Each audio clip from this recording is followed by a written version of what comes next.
Live. Hello, everyone, and welcome to the Empower and Grow Her online TV series. I'm your host, Alisa J. Green, and I'm super excited to be here because today is Tuesday, and I get a chance to interview some of the most brilliant, amazing, talented women that I know and that I'm meeting, and that's just making an impact on the world. And I get so happy about Tuesday. Now, but before I start, I have to say this about my weekend. If y'all see little bags under my eyes, that's because I partied hard this weekend. So every year I go away with 24, it's really 25 of us, 25 women. 25 women. We go away every year, and it's called Girlfriends Weekend. And we're all friends, and we've been friends for over 10 years. Over 10 years. So this is our 14th year together, and we went to New York, and we rent our house, and we just rock out, and we have fun, and we bond, and then we hug and we go home. But in the midst of all of that, we party, and we party so hard. It's unbelievable. It's ridiculous. It's just sick. So that's how come I'm looking a little crazy right now with my bags under my eyes, but it's all good because I'm here. And what makes today so very, very special, which, like I said, every day is special, and every Tuesday is even more special. I get a chance to talk to a friend of mine, a sister friend of mine from my hometown, Newark, New Jersey. That's right, I'm shouting Newark out. And her name is Taaj Williams, and she's here today, and she's here with a very, very powerful message. And she's here to, so get your pen and your papers out. Get your pen and your paper out. Let me do that, Taaj. I'm sorry. So get your pen and your paper out because she's going to drop some nuggets. Taaj. Yes. Taaj. Yes. Taaj, you didn't give me your bio, but that's okay. I'm not going to put you on the spot. No, you didn't.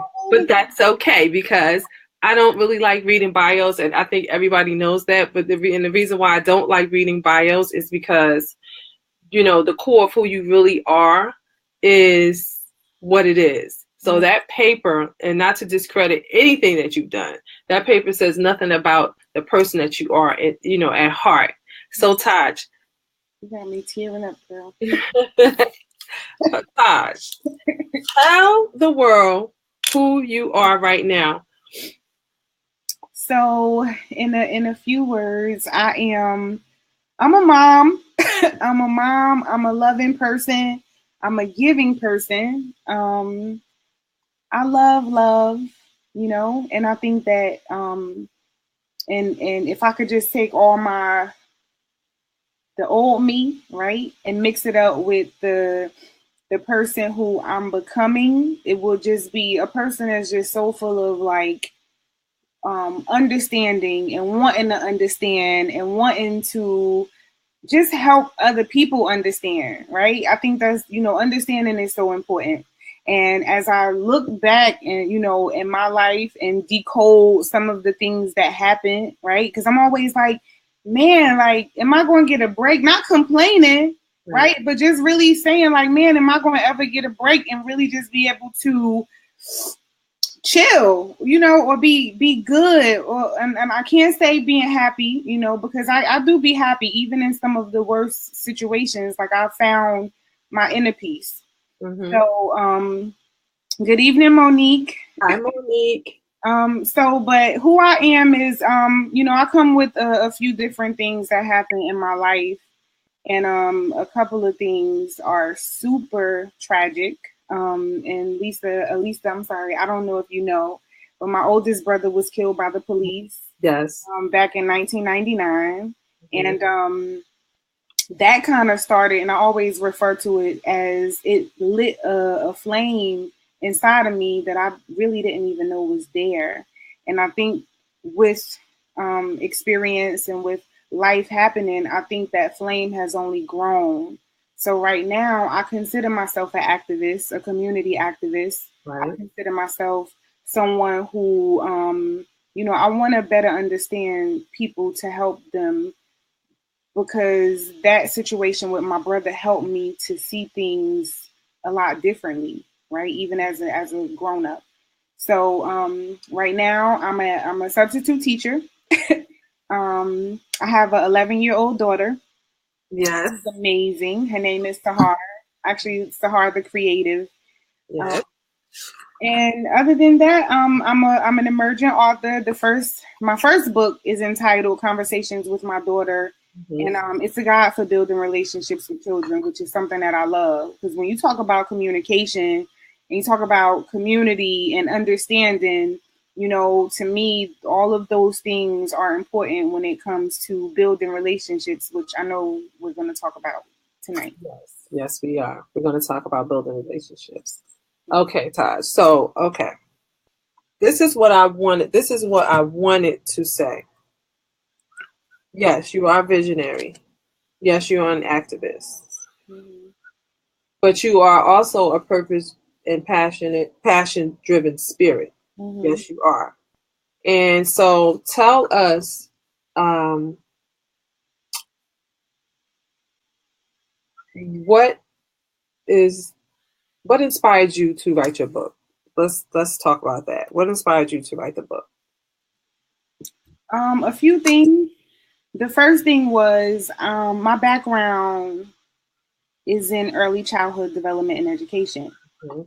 So when I went to school, I felt like I was learning a lot about how to properly raise children Mhm. and what that looks like, because growing up where I grew up at, a lot of that stuff I didn't know, I didn't see, and I don't believe that my parents and the people around me knew those different things in terms of like effective child rearing and just raising children. So the more, and not to any fault to them at all, but it was just the education piece that it was so enlightening.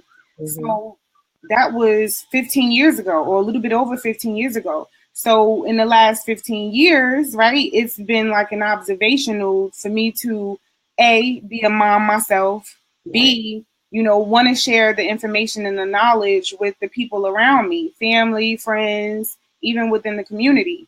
Mhm. So those things kind of like, it just all kind of like came together. And I'm like, man, like if I just want to be effective with just being able to share the information that I know, and not so much sharing the information, but sharing the information that I've actually implemented with Mhm. raising my own daughter. So when I sit and I've had conversations with her, and some of our conversations are so amazing, like they're so, even to, hear some of her responses, I'm always like, that was good. So I'm like, maybe if I can share this with other people, and it's not just from my perspective, it's also from her perspective. So Right. it's literally like anyone can read the book, because you get a chance to hear my perspective and you hear her perspective and you hear how certain things work out just on the basis of understanding, and us being able to be together all the time and love on each other through even the hardest of times. Right. So Yeah. That is amazing. Okay, so when I was looking through, well, first of all, me and you met. We know some of the same people. mhm. Okay, so when we met, it was like boom. It was just almost like we just knew each other. We already knew each other. So that was just amazing within itself. Uh-huh. So I want to talk about. I read somewhere that as time progresses through centuries and decades, I just want to say this, and generations, we're becoming endangered of losing our culture and true meaning of what family should be because we lost touch with our elders. I just summed it up, right? We lost touch with our elders. What do you think? Why do you think there's a disconnect with us and our elders? And how do we lose touch? And I'm asking you this because you have that relationship with your daughter, as a lot of mothers do, and a lot of fathers have relationships with their daughters and sons and stuff. But clearly, there's a disconnect right now in this culture Mhm. between parents and children. Mhm. Why do you think there's such a huge disconnect? Alisa, that's an amazing question. And what I've observed is that there's a lack of communication. Mm-hmm. And I think that when you look intergenerationally, you have so many people who just they either don't like to communicate, I don't know even if how. they like, some people may like it, but they don't know how to communicate. And a lot of people, we fail to realize that as human beings, right? It's nature, it's science, right? We're supposed to communicate with each other, even through the roughest of times, Yeah. even through the hardest of situations. So I think what happens is people fail to do this, and Mm-hmm. therefore we move forward in time not really connecting. And Right. in order to really understand someone, we can't read each other's minds, Mm-hmm. we can't assume anything. The best thing to do is to really sit and have a conversation. But you have, to me, especially as it pertains to, like, I would say our culture, or culture like really living in like the inner cities where you see so much violence and so much negativity.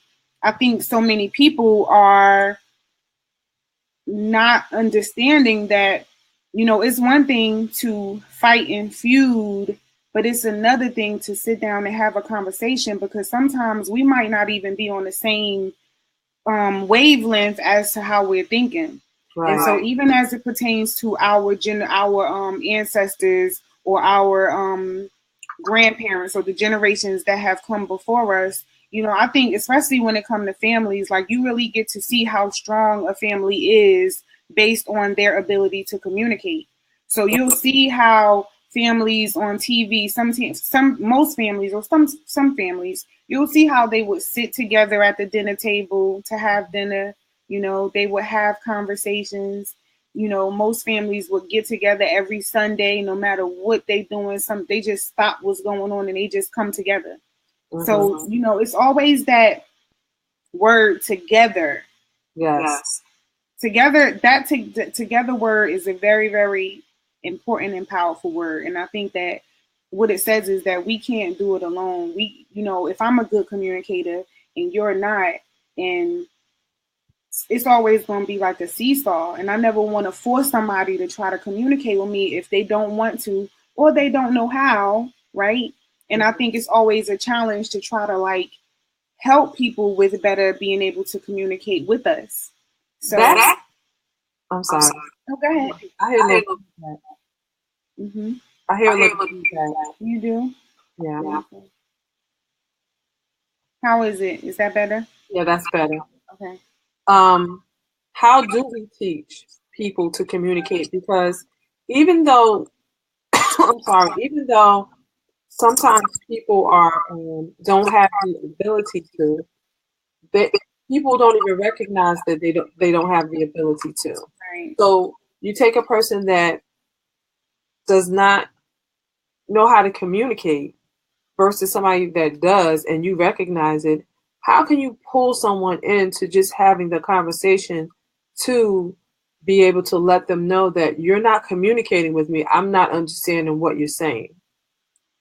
That's the tricky part for me, at least, because I feel that one of the reasons why I decided to write my book is because I would try to explain certain things to people and share certain things with people, and they would shut me out, and they didn't want to take advice from me, and they didn't want to listen to me. Mm-hmm. So I think it's something to be said about that. I don't know if I can even go into it now, because honestly, I'm still trying. Right. Still trying to figure out a way to be able to get through to the people who I love and I care for. With hopes that we could really be better with that, because it can't just be one person. And sometimes, even for someone like me, who I consider myself a good communicator, sometimes it makes me just want to, like, pull away a little bit, because I feel sometimes a little bit exhausted, or sometimes hurt. But then I've had to learn myself a little bit more, right? Right. I've had to learn how to not take things so personal, Right. because sometimes it's sometimes things come to people when they're ready for it, right? Yeah. So and that's all that I could really say on that, because I think, especially coming, there's so many systematic things that's going on with our mindsets and the way we see things and the way we behave as people. So I can't go into a lot in terms of like why there's so much disconnects, but I know right now, to me, the answer is always love. Like, you love on people, even if you can't change their minds or you can't be a way that you want to be with them, you got to love on them even still. And loving on them doesn't always mean that you have to go and be around them and be in their close vicinity. Like, you can love them from afar. You can love them when you need to, but love heals. I'm a firm believer of that. Yes. Angie Hagan says, hi, Angie. That's my Sankofa sister. Hi, Angie. Hi. Communication requires truth that others often don't want to face. That is so true. But also communication, when someone's not communicating, sometimes we have to like mirror the communication, which you mentioned that. But also, like, what am I not communicating for this person to not communicate back with me? Right. So yeah, I agree with you on that. So, okay, so we're here. So it's 7:31. So we're here with Taaj Williams, the mindset coach, Newark, New Jersey finest, visionary, activist, teacher, author, speaker. I want to know, Taaj, how are the children? And I'm talking about the children in the school system.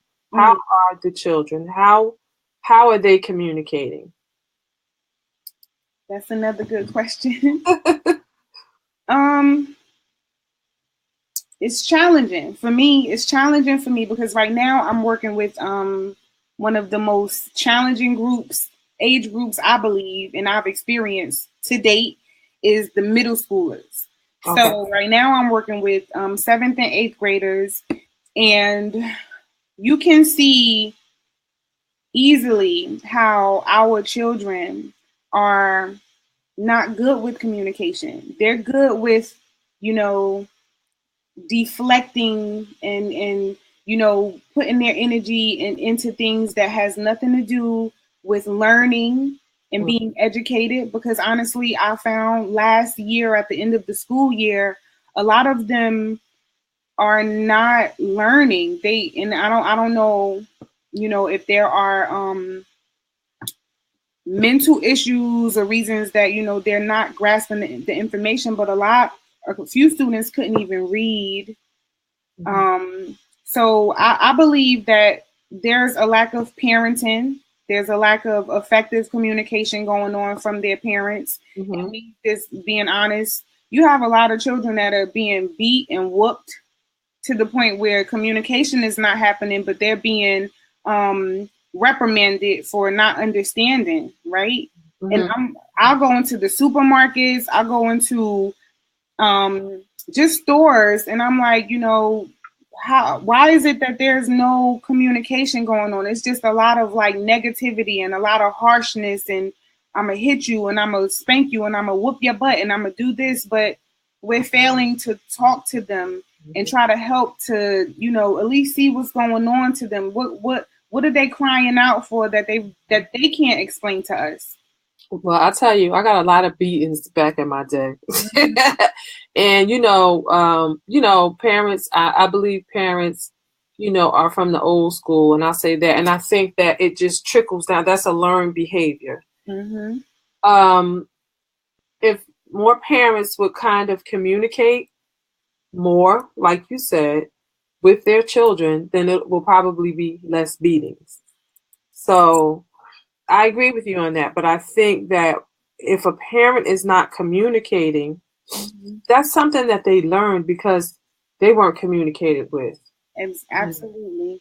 It's like the domino effect. Exactly. My parents did this to me, and I'm going to do it to you. I'm going to use the same skills that my parents, use to raise my children. And so, that's serious. So, hi, Erin. Erin agreed. She said agreed. That is true, right? It's true. Yeah, that's true.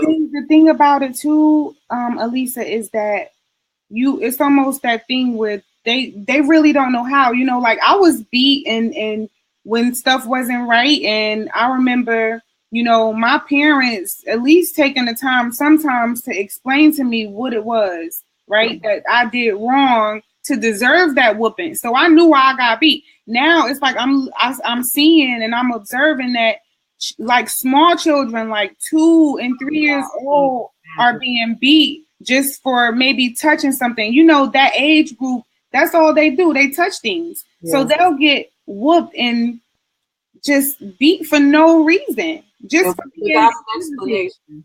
Without an explanation, one. And imagine what that does to a child's spirit down along the line, which affects their self-esteem, the love they have for themselves, because they will think that, they're supposed to get beatings or get abused.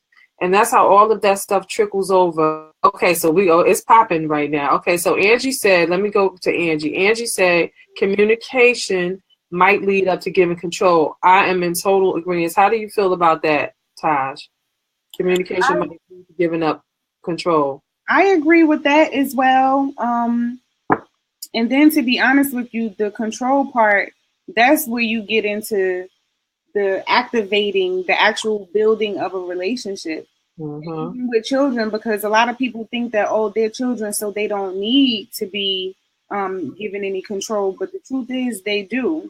And as we're building leaders, because that's what I'm building a leader. Right. I need her to understand when she should be a leader and when she should be a follower. Right. And in order for me to do that, sometimes I have to give up control, because I need to be able to see what she's going to do with it. And if she take it and she do something that she shouldn't do with it, then it's my job to teach her, hold on, Sahar, you gotta chill. But giving up, the control is definitely a very, very key point, because a lot of parents believe that, what, she only 11, what she need to control? She don't need to control nothing. Yeah. Monique says, I've worked with this age group and there's definitely a disconnect at home. These children, whether in an urban or suburban community, are all lacking nurturing, consequences, others raising them instead of their parents, and laws which protect them from being abused, from being disciplined for their behavior. She is absolutely right. Yeah. Listen, the school system she works in, I'm not going to mention it, but the stories that I hear are really sad, and it's not an urban school setting. Right. So they are a little, I'm not going to say they're a little more damaged, but it's kind of worse than our school systems. The behavior, as far as the behavior is concerned. She's right. Aaron says, I do more talking, explaining, and listening now. Yeah, that's the best way. It is. I wasn't always a good communicator. I used the same skills that my parents gave me, but it took for me, and my mother explained this to me, it took for me to learn how to communicate. It took for me to learn how to communicate, and it took for me for my children to say to me, I don't like I have a 20-year-old, and so she constantly challenges me as far as, well, when she was younger. Now she doesn't challenge me that much, but as far as what she didn't like that I was doing to her. You know what I'm saying? As far as the way that I was communicating, she didn't like when I yelled at her, and I'm not afraid to say I yell at my kids. Yes, I did. I beat my kids. Yes, I did. I'm saying it live. That's just what it was, and now that we are adults, when they have their own children, they don't use that same skill set. See, I call myself veering away from the skill set that my parents did as I got a little older, and I found it to be more effective, and it just works better, and that's how you learn. I think that parenting is something that is a lifelong thing that you have to do. Until you leave this earth or your children leave, and it never stops. It never stops. And you can always better yourself. Children can better themselves, and so can parents, but we learn from each other. My kids actually helped me grow up. My kids actually helped me. They raised me. Yes, yes. Because they mirrored back to me what it is that I needed to do. Yes. Okay. Ooh, we got somebody writing in all caps. Woo! She says, Myra. Oh, Myra is oh my God. Hi, Myra. Myra, hi, sis, Lisa. But this millennial parents trying to be their friends and think giving a child everything is a good parent, not teaching that they have to earn by doing chores and good grades. The kids are raising themselves because single parents have to work and leave them home alone. That is true. That's true. What do you think about that, Taaj? Well, I agree, and I'm gonna be honest as well. I've beat my daughter, right? And this is someone who I'm an educator, and my daughter, she and I have had so many different moments, right? I've been that mom. I've had to go to work, so I had to leave my daughter alone. She was a latchkey child at the age of 7 and 8 years old. She had her own keys. She had to get off her bus and go home and wait for me until I came in from work because I had to do that, right? And I think the most important thing about what everyone's saying right now is that it comes to a point where we break the cycle. And I think particularly we can always, look at and compare and contrast between the different environments in which children grow, whether it's the suburbs, whether it's, the urban areas, whether it's the inner cities. But the key thing is the culture, the culture is important. And particularly to me, one of the things that I've been observing is most cultures where there are African American people who are systematically oppressed, Yes. right? Yes. We got it worse than so many other people because we come from a lot of pain. We come from a lot of pain and suffering. So when you talk about communicating effectively, we don't know what that is. Many of us don't understand that. So, but even to the point where right now we can break the cycle and begin to have these conversations and say to each other, like, you know what? Even with my daughter, I'm always telling her, Sahar, and I know, and I'll talk about this in my book. I've been here 36 years. She's been here 11, right? I say So, she can't see life through my lens. I can see life through her lens, though. Yes. Yeah. So me, I'm always changing up the channel to try to see, work through things to her perspective, Yes. Okay, so it's 7:41. I cannot believe how much time has flown by. Okay, so we're here live with Taaj Williams, the mindset coach, author, speaker, and she has written a book called Conversations with My Daughter. We're talking about effectively communicating with our children, and she's written this book with your daughter, right, Taaj, with Sahar, and I know that she did some of the artwork. I can't wait to get the book. I know that she did some of the artwork. Can you tell us why she played such a vital part outside of what you told us earlier, but why she played such a vital part with you, including her in this book, as far as her art is concerned and, everything else that she's done with you? Well, so I have to, give a correction. Yeah. Huh? She's there with you now? Yeah, but she's resting, so okay. She's not like involved because she probably would have been like, move over, because she's very outspoken. Yes.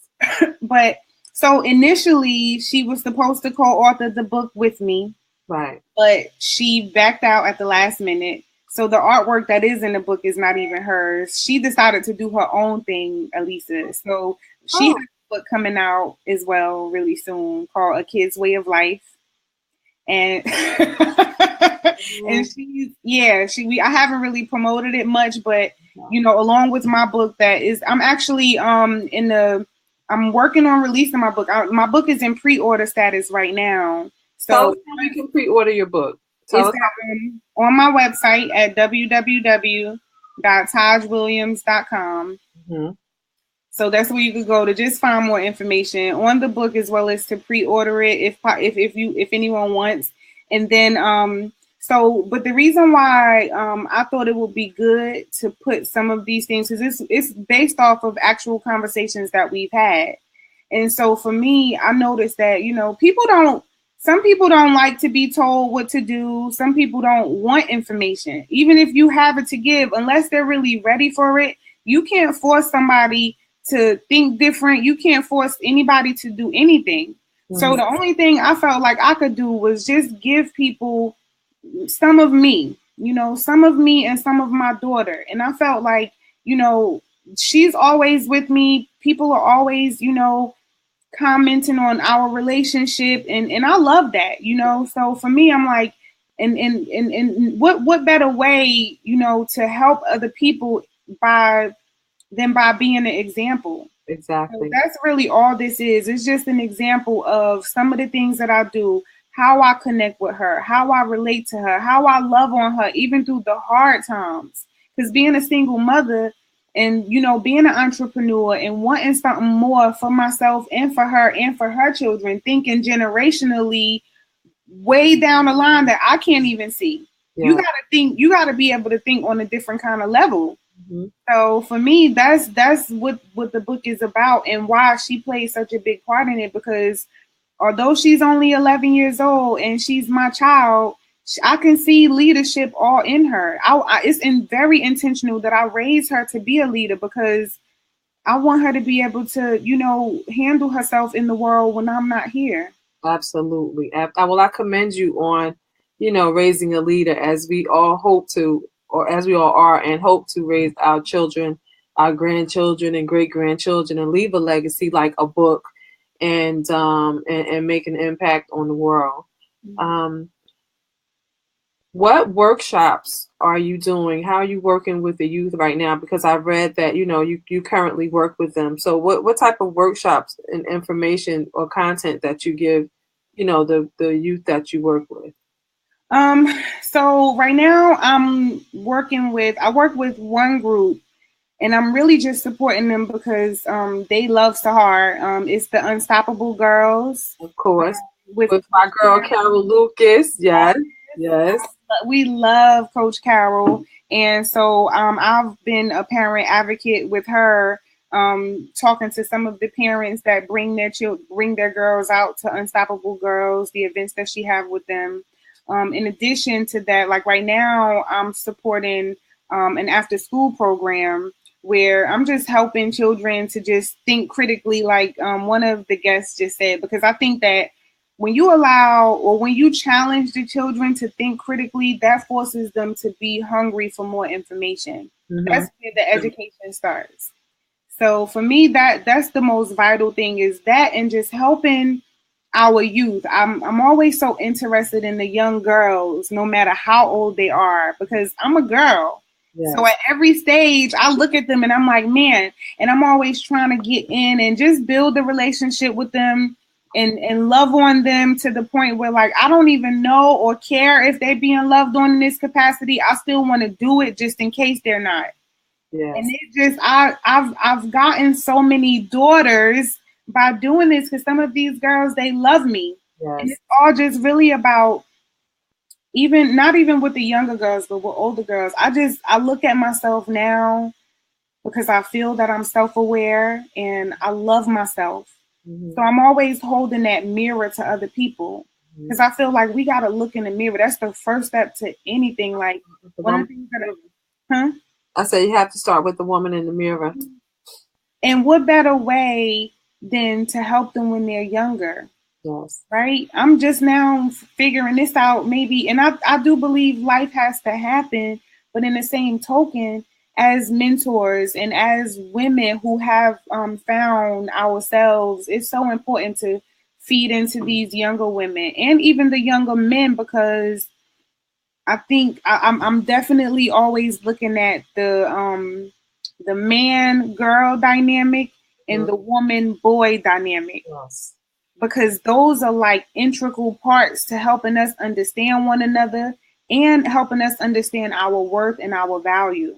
Yes. So the communication is important with that. And then I just think, man, like if more of us did that, we would, as a people, we would definitely be stronger. Yes, we would. Yes, we would. Angie says we have to be mentors to them. Yeah, it's very important, Angie. It's very important to be mentors to our children. I used to work at or volunteer at the International Youth Organization in Newark, and that was a space where there were a lot of hurting young men and women that, oh God, it was just really, their lives were filled with a lot of things that we probably have never even seen in our lives.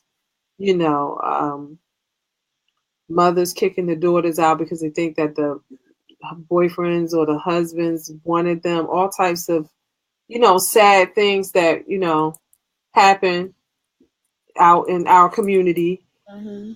And it was just sad, but I tried to pour into those young ladies and men as much as I could, along with old friends of mine. Tried to pour into them as much as we could. So, I know what it's like to really go inside of the community and work with a group of young ladies and men that are in the space, and it's good work. It really is. It's good work. So, Taaj, tell us where we can find you at on social media. Tell us where we can find you on social media. I'm just trying to keep track of the time, but we're still good. Tell us where we can find you at and tell us what's next for you. Okay, well, I'm on mostly all social media sites. I hang out mostly on Facebook, Mm-hmm. and then I love Instagram. But I see that it's just a different feel for both. I feel like I have somewhat of a different audience on Facebook than I do from Instagram. But I'm also on LinkedIn. I'm at all social networking sites with my same name, Taaj Williams, or Mm-hmm. at Taaj Williams. In my website, which also has a link to my email address for anyone who might be interested in just contacting me for any reasons whatsoever. Mm-hmm. I'm on Snapchat as well as Periscope. I scope every once in a while on Periscope, a group, my scope mastermind, and that's pretty much it. On Facebook, I can say that I have a couple of different groups, which what's next for me. One of the things is I'm looking forward to the actual launch of the book, the official launch of the book, as well as my daughters. I'm trying to have her hurry up so we can do it together. Yeah, that would be awesome. That would be awesome if you did that. That would be awesome. Yeah. Yes.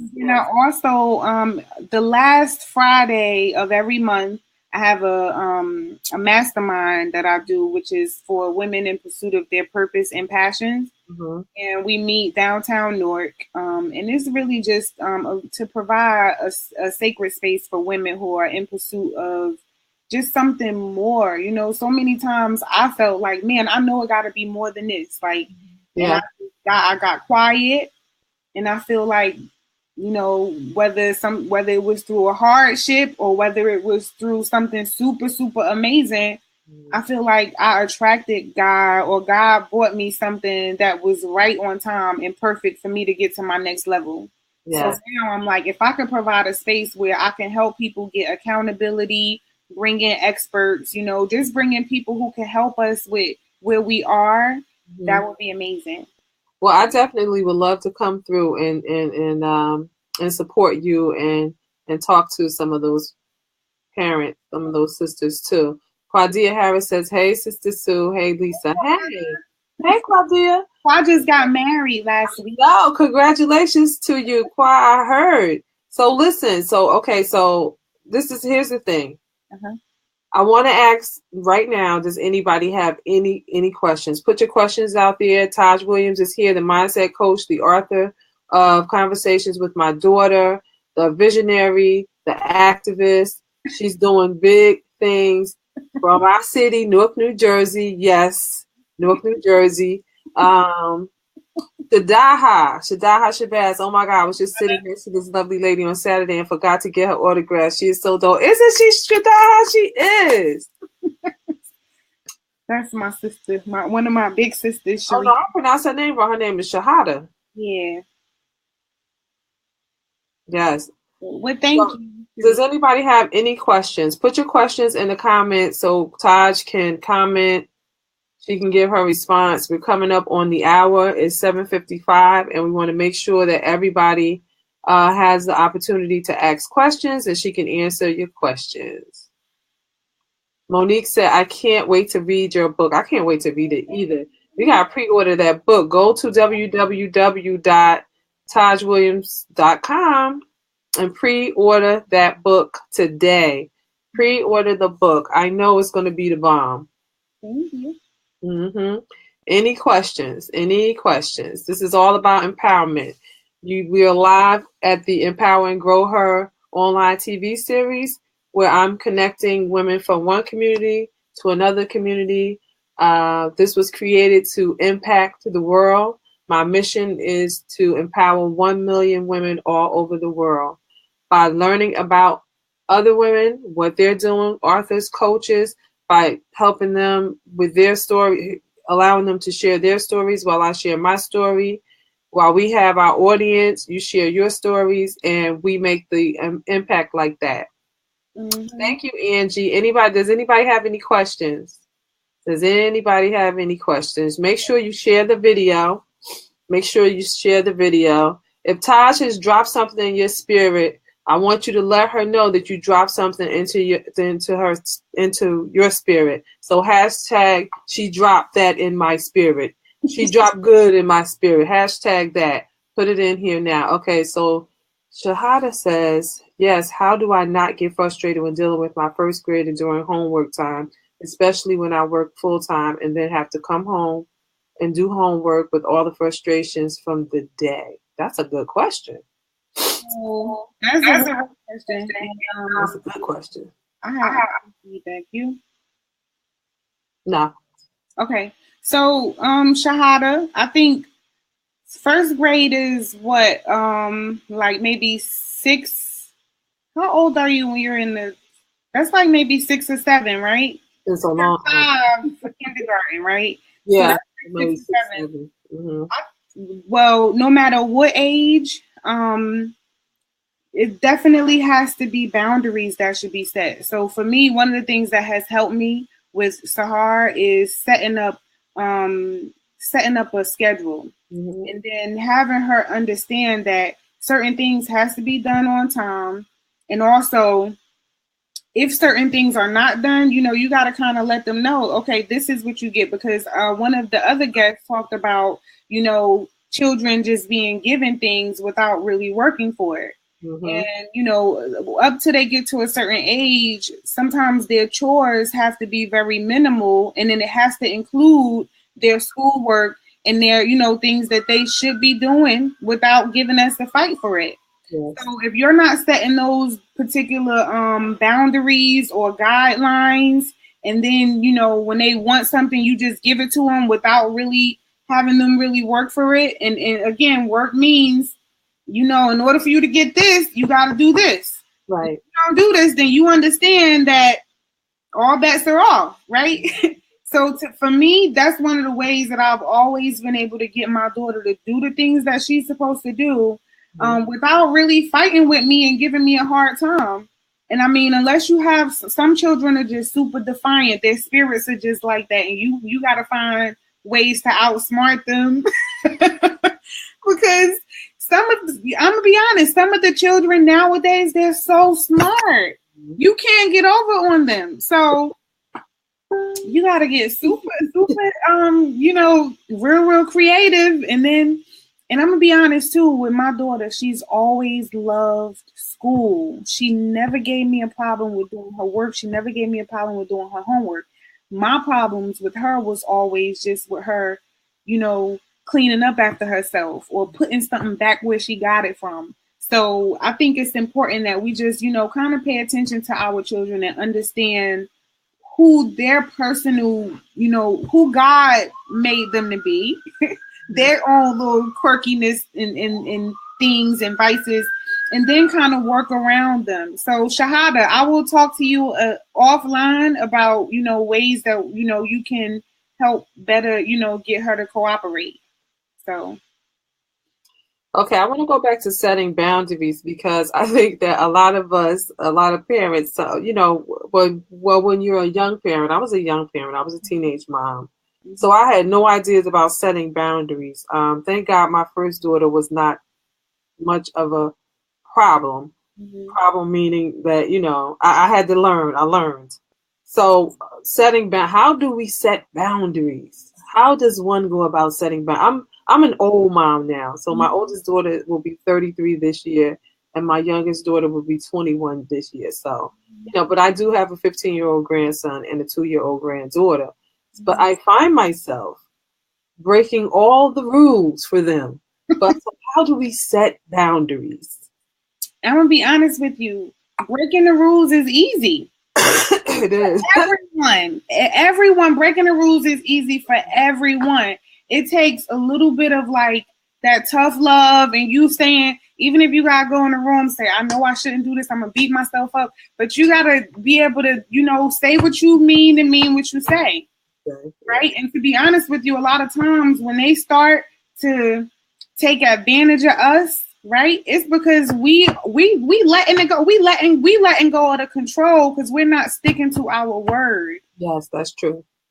So for me, setting boundaries is coming up with something, speaking to them in a calm voice, having that understanding. So for me, even right now, my daughter, she's 11. She tries all the time. They try. They try. Like, You so go this way, they try to go that way. They coming this way. They try. They try. They try. no, but now I'm like, you know what? Listen, this is what we agreed upon. I'm And so even when I'm talking to her, I'm like, you understand what we're saying. You clearly understand. And I ask her, tell me that you understand.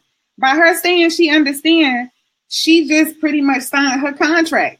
So we got a contract right now. right. And if you don't deliver, if you don't do what you're supposed to do, then I can't help you. And Yeah. I stick to that. I stick to that. And she knows it. And so now, and even with us right now, we just downside. So we're in a smaller space than we're used to having. Right. So before she could go and she could finagle some stuff in her room. She'll have stuff all in her closets, under her bed. So I'm like, now, Sahar, you ain't nowhere for you to hide nothing. I'm on you. So now and I'm very grateful for this opportunity as well, because I think that having her so close to me helps me with being able to, kind of like be more effective Yeah. Yeah. in a lot of different ways. So I appreciate that. Yeah, setting boundaries. That's so funny. And keeping a contract is really a very, very good idea. How challenging is it to work with younger parents, like, parents that are just in the beginning, maybe 18, 19, 20? How challenging is it to help them with their communication skills? I can't honestly, I haven't had the opportunity, but I want to. One of the things that I'm working on now is being able to set up a workshop for that.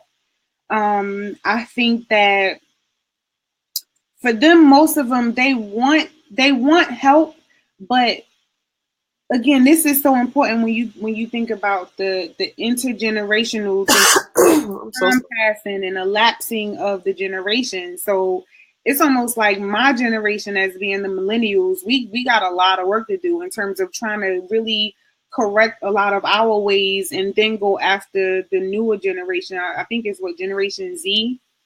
Holy smokes. Is it? I The think, Generation X? Are yeah. you What's the generation? So I'm you're the millennial? uh-huh.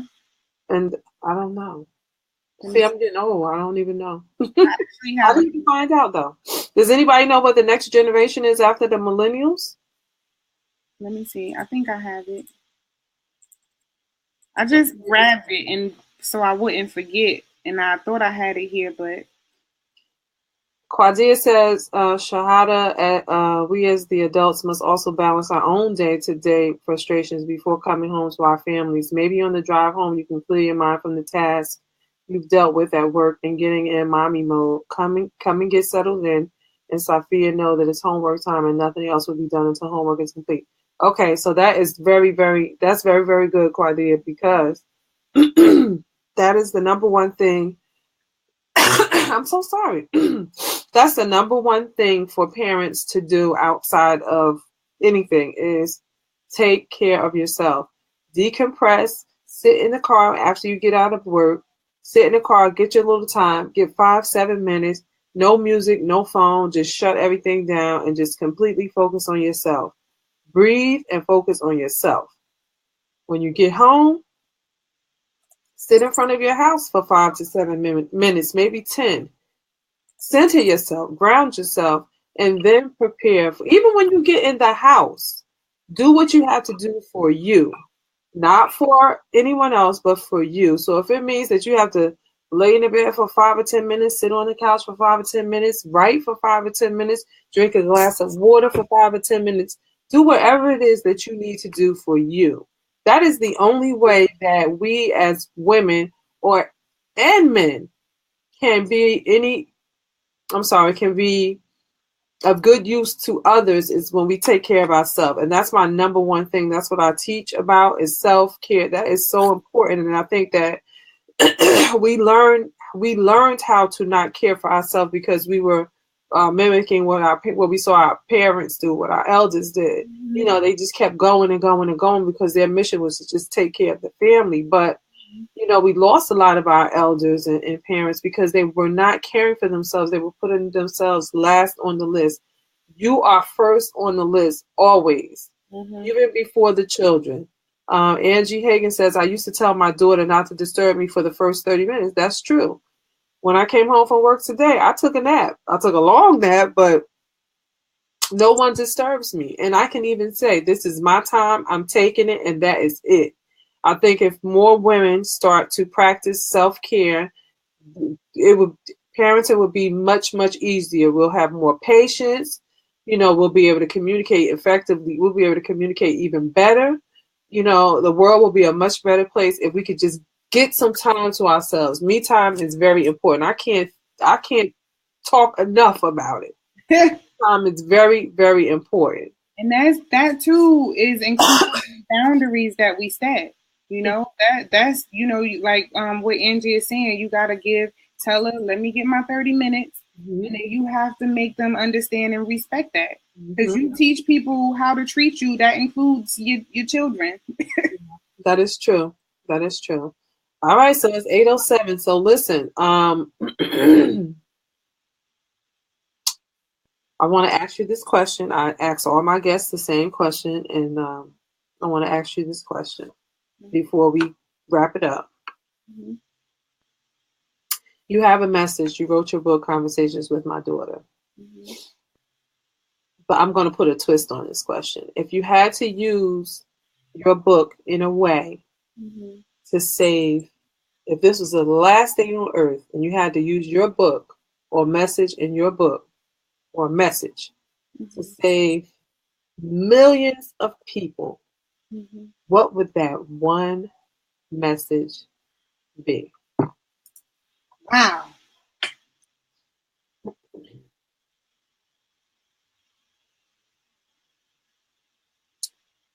That message would be, and I think it will sum up everything that we've spoken of today, including number one, you have to know yourself. If you don't know yourself, you're no good to society. Because either way, you got people that's either gonna use and abuse you and take you for granted, or they're gonna just probably treat you like nothing, or not. You probably won't even exist. So knowing yourself, knowing your worth is so important because it helps you understand your value. And our value is what helps to make us who we are and helps us to not be inferior to anyone, right? And I'm a firm believer of not being inferior and not being superior to anyone because we all need each other.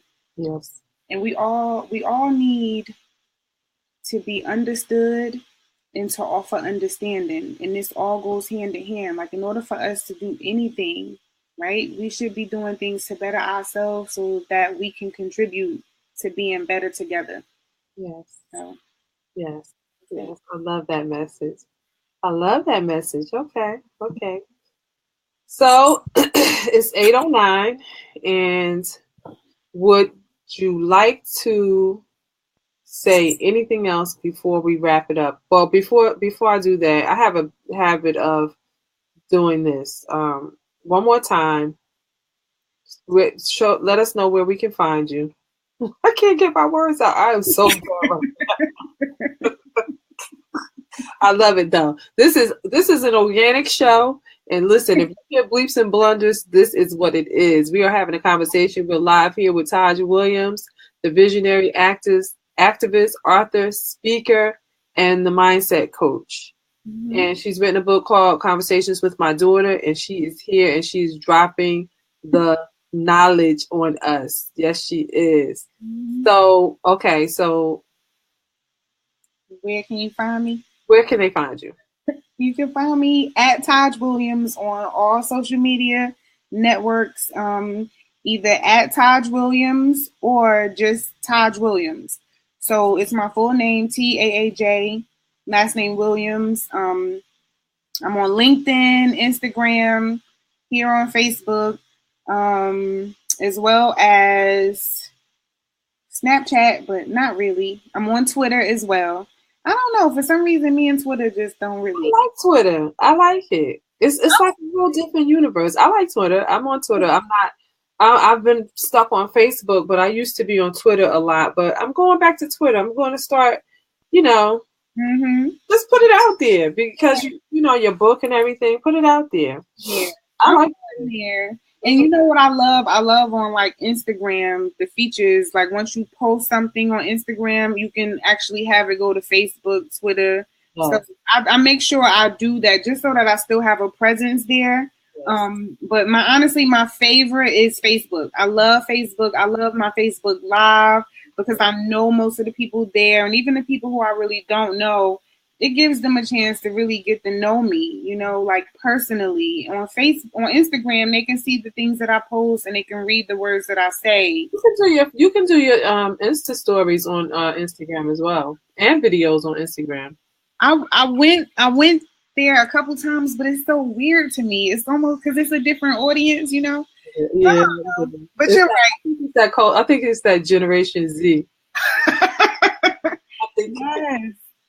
But I did want to say something, Alisa. I wanted to, I didn't open up by saying thank you for having me on, but you're amazing. And I think, like you said, when we first met, it was just so warm, and you and your daughter, like I just fell in love with y'all as people because you remind me of myself, like your spirit and just wanting to communicate, because that's a big thing when you find people that want to communicate with you and that just want to talk to you and want to get to know who you are. Because I can say one thing. One of the things that kind of ripped me apart was being around people who just wasn't interested. It's some people who just aren't, and family, friends who just not interested in really getting to know your core. So when you come across strangers and y'all bond like that, I love you forever. I love you too. I love you too. I love it. I tell you, we just, you saw the magic for yourself, and I think that love recognizes love. Yes. And I think that it is very important. I meet a lot of all the conversations that I have in the supermarket with people. If I'm standing online, if it comes to me, I embrace it. Yeah. If I give it to other people, they embrace it. So that's how it happens. And I think that every conversation that takes place with someone that you don't know is a message. I really, really believe that you have to take out what's meant for you. I used to walk 5 to 8 miles a day every single day from 2003 to 2007. Mm-hmm. And in my walk, I had different places that I walked to. But in my walk, I used to walk through Maplewood. And there was a couple that I met. And they said that they were married for 70 or either 80 years. It was just unbelievable to me. They were an old couple. And I would see the husband first. And we would just talk. He was actually holding up my walk. But we would talk. And then the wife would come out. And then the next thing I know, they're like battling with each other. I'm talking. Like, she's my wife. I'm like, I really got it. I I really got some good nuggets from this married couple, and I haven't seen them. I hope they're still around. But you know, every conversation that I think that takes place with a stranger is a conversation that needs to be had. You know? So very true. Woo! So it's you see how time flies? That was quick, right? Yes. That was quick. I want to thank you so much, Taaj, for coming on live to talk to us about your book, to share part of your story, and to share with the world who it is that you are and what it is that you do. And I'm sending you love, light, and many blessings. And I thank you so much for just being the sweetheart that you are, the brilliant young woman that you are, raising your brilliant, amazing, talented daughter. And just please keep doing the work in the community, because New Jersey definitely needs our light. Definitely. Yeah. So with that, go ahead. I'm sorry. I said absolutely, and yes, ma'am. Yes. And I have to come down. I'm going to come down on Friday. Let me know where I can come through. I just want to sit down and just observe and just, you know, lend a helping hand, support you in any way that I can. So we're closing out tonight. Quadia says she's awesome. Sue, we used to work together. Her spirit is genuine. Her heart is pure. I'm so happy that you. Oh, okay. I'm getting emotional. Why? Thank you. Yes, I love Quadia. She's awesome. I love her. So, Monique says she wants to attend too. Okay. Yeah. Okay, Monique. Well, when she lets me know, I'll let you know. We can go together. Okay. I love it. I love it. I love it. So I'm closing out. My name is Alisa J. Green. I look forward to seeing you next Tuesday. I have a very special guest next Tuesday. Her name is Aaliyah Kamala, and she's actually a relative, and she's doing amazing things. So I look forward to interviewing her next Tuesday. I don't know if it's going to be 7 or 8 o'clock, but I'll put it out there sooner. And again, Taaj, thank you. I had an awesome time. That was good stuff, right? That was good stuff. I had an awesome time. And I'm closing out. All right. I'll see you guys next Tuesday. Thank you. God bless and good night. Bye, Taaj. Bye, beautiful. Bye. I love you. Love you too.